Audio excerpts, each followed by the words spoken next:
This your man's Rock B. Little gang fight story, little twist rope. I first went to the penitentiary. I don't know if you know. I went to penitentiary first time like in what was it, 91, 92. You know, and I went time or two after that. Did a one term and did a violation and all that old type shit. And all together ended up doing about 9 years in prison. Right, it's a long time. But anyway, that's another story. But when I first went to prison, I was nervous as fuck. I guess everybody should be. You hear all the stories in the prison. Don't drop the soap, all that old shit. And motherfuckers is huge, and you got gangs and shit like that. And I really didn't belong to a gang. I was my neighborhood was considered to be Bloods, and I was kind of Blood sympathizer, but I really wasn't a Blood. But I kind of went under the Blood thing, but I was nervous in a motherfucker, man, because motherfucker was big. I remember the first motherfucking huge motherfucker I saw. This motherfucker looked like Bishop off X-Men. This motherfucker's huge motherfucker. And you gotta go to chow, right? So they wake you up in the morning. Everybody gotta get in, come out their door and follow the line to chow. You gotta stand in line. You can't get out of line. None of that shit. Reception center and shit. Every time you walk into the chow hall, the cafeteria, they call it chow in prison. Every time you walk in the chow hall, there's this big ass motherfucking bishop looking motherfucker sitting on a crate. I'm talking about this huge in a motherfucker. I'm talking about this Samoan looking, black looking motherfucker, long ass hair. I'm talking about the hugest motherfucker I ever seen. This motherfucker had to be about 6'5", 6'7", 300 plus, all muscle. I'm talking about this was a huge motherfucker.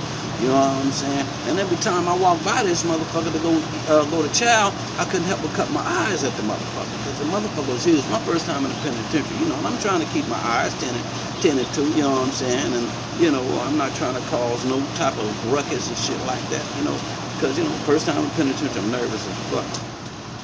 So, but every time I walk by this cat, I cut my eyes at him. One day, this motherfucker jumped up. What the fuck are you looking at?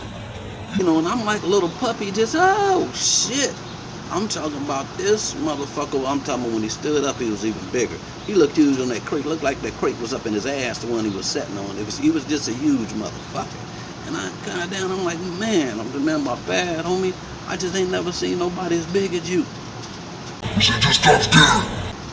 And I'm like, oh, cool, okay. You know what I'm saying? And shit, went to chow, ate my lunch, and my dinner, whatever the fuck I ate, and that was that. And I walked by him a couple other times, and he turned out to be a real cool cat. Turned out he was a lifer, and he had been down probably for about 20, 30 years at that point. He was about 40 or 50 years old. It's a big old motherfucker. Look younger than a motherfucker. I'm talking about all muscles, huge in a motherfucker. First time in prison, scared than a motherfucker, shaking like Don Knox, Wasn't gonna let nobody get the booty, though. But that motherfucker right there was huge. That was Bishop, man.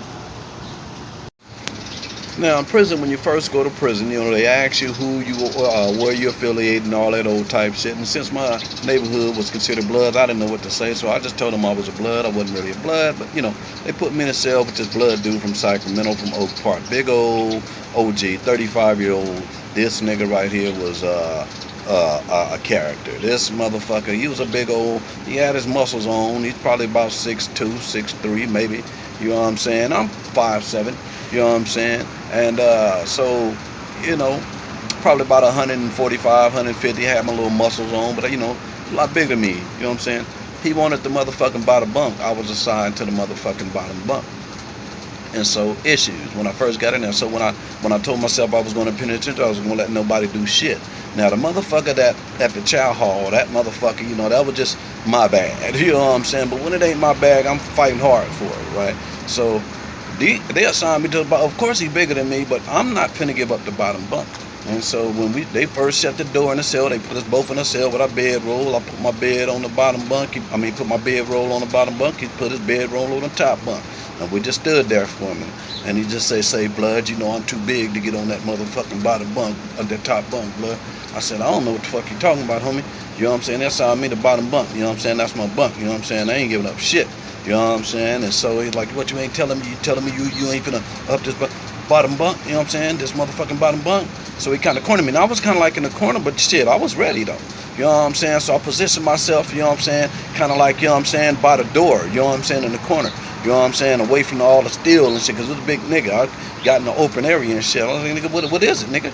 You know what I'm saying? What is it? You might as well get it over with now, nigga. You know what I'm saying? I stood my ground and shit, and you know what I'm saying? He eyeballed me, I eyeballed, we mean mugged each other for a minute, and he just started laughing. You's a down ass little nigga, blood. You's a down ass little nigga, blood. You know what I'm saying? But you know what I'm saying? A couple of days later, you know what I'm saying? He was grunting up there. I ended up giving him the bottom bunk, you know what I'm saying? But he wasn't gonna punk me out of that motherfucker. You know what I'm saying? But I think that was a trick that the prison people do, you know what I'm saying, just to get you in some trouble, because they know, you know what I'm saying, that shit may cause a motherfucker. Now they give my little ass the bottom bunk, they got his big ass the top bunk, you know what I'm saying? And, you know what I'm saying, I just didn't let him punk me. You know what I'm saying? But later on, I ended up giving him the bottom bunk. He up there grunting. He was a big old nigga, his feet hanging all off the bunk and shit like that. But yeah, you know what I'm saying? That was my story about that. It's Rock B, 3 on the motherfucking tree.